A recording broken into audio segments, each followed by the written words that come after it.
Pittman, starting 10th, needing a 15th or better. Hey, it's pretty easy. It's pretty well set out there, but let's remind everybody, these are open-wheel sprint cars. Anything can happen.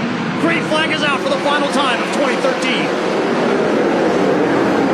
Exactly what you were saying, Dave. If Darren Pittman would have blow an engine or have a catastrophic parts failure at this moment, he's going to finish out of the top 15 of all these race cars on the racetrack, so we've got to keep that in mind.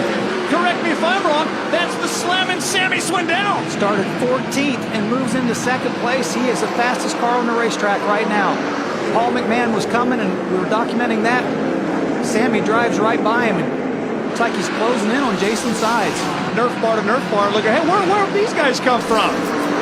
And look at that, Sammy's doing it on the top too. I mean, most everybody, there's a few cars on the top, but Sammy's the fastest car by far, doing it on the top of the racetrack. Look at that. He must have been watching Stuart Friesen in that modified race, because he's not afraid to go through that rough stuff up on the top side. Well, that's what I say. You can. Oh, he hopped it.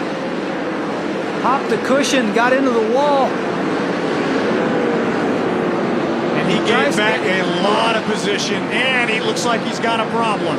He hits the loud pedal and will resume the lead. But remember, Sammy Swindell wasn't the only one that was going fast. So too was Paul McMahon. And doing it on the top in 1 and 2. Tries to go to the middle and squeeze sides down. Not this time. Jason Sides will be the race leader still. The 51 car's not done just yet. Slick. Oh, boy, speaking of missing it by a couple inches. Yeah, you talk about doing that on the bottom, but you have to be careful on the top side, especially up there in turn number 3 and 4. There's some ruts just above that cushion. If you hit it just right, it could spell disaster. Meanwhile, Darren Pittman continues to run inside of the top 15, and with Donnie Schatz being 4th, this one's going to be very narrow at the finish. Donnie Schatz, hey, he'd love to get all the way to the front. Darren Pittman, he just wants to see a checker flag right now. The 51 of McMahon changed his line just a little bit that time, went to the bottom to see what he could find. And that's what he needs to do, is move around. We talked about, if you miss the bottom by a few inches, you just get out in the slick. You miss the top by a few inches like we saw Sammy, if that's what happened, it can spell disaster as you get into the wall. So we've got 5 to go. To do that, though, he's going to have to get by Paul McMahon and Jason Sides. And Paul McMahon has gotten past Jason Sides on lap 26. Made it look easy. Top side came around for him as the race took on, as it got later in the event. And the bottom, did it go away a bit from Jason Sides? Well, the lap traffic. I think the lap traffic got him there, held him up just enough. And Paul McMahon's, that car definitely getting faster. CJB Motorsports car really, really working well. It seems like his lap times he's getting quicker every lap here.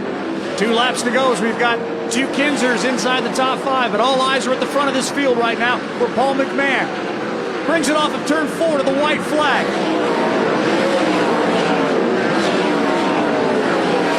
Behind the 51 car, where's Donnie Schatz? Where is Darren Pittman? Who will win the championship? Tonight it's going to be the 51 car that wins the final STP World of Outlaws A Main of the Year. And when it's all said and done, Donnie Schatz can only come home in the number 4 position. 3 position make that. Now, where does Pittman finish? Inside the top 15, and Darren Pittman is the 2013 STP World of Outlaws Sprint Car Champion.